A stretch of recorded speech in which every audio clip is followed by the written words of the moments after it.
দীর্ঘ কয়েক দশকের বৈরিতা ও সাম্প্রতিক চরম উত্তেজনার পর পাকিস্তানের রাজধানী ইসলামাবাদে প্রথমবারের মতো সরাসরি আলোচনায় বসে যুক্তরাষ্ট্র ও ইরান।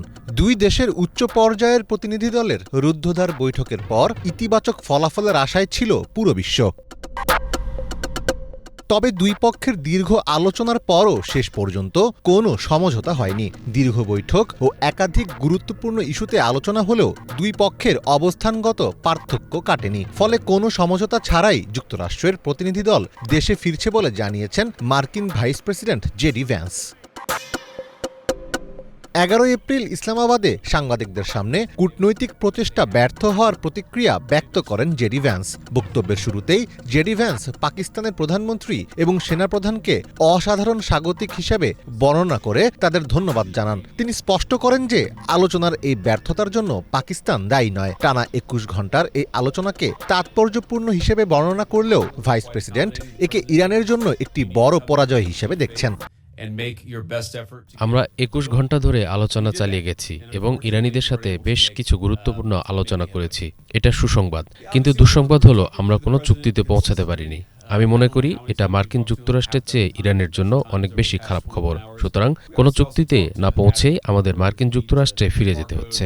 আমাদের শর্তগুলো কি, কোন কোন বিষয়ে আমরা তাদের সাথে ছাড় দিতে রাজি এবং কোন কোন বিষয়ে রাজি নয় তা আমরা যতটা সম্ভব পরিষ্কার করে জানিয়ে দিয়েছি, কিন্তু তারা আমাদের শর্তগুলো মানতে রাজি হয়নি।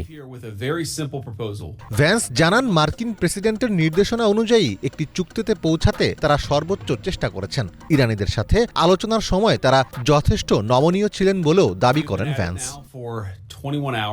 আমরা প্রেসিডেন্ট ডোনাল্ড ট্রাম্পের সাথে গত 21 ঘণ্টায় অনেকবার কথা বলেছি।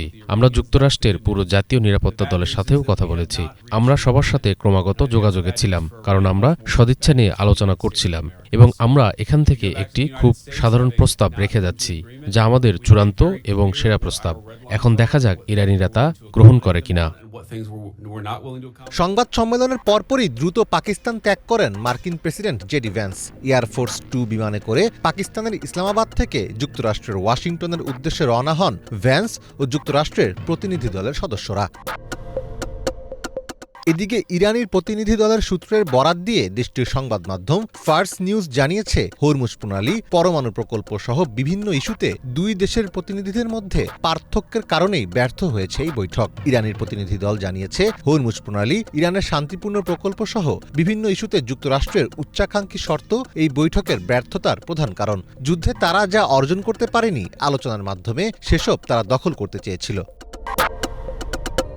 বিশ্লেষকদের মতে ইরান ও যুক্তরাষ্ট্রের মধ্যকার যুদ্ধবিরতি এখন অত্যন্ত ভঙ্গুর অবস্থায় আছে। শেষমেশ যদি দুই পক্ষ কোনো সমঝোতায় না পৌঁছাতে পারে, তবে আবারও বড় ধরনের সামরিক সংঘাত শুরু হওয়ার প্রবল সম্ভাবনা রয়েছে।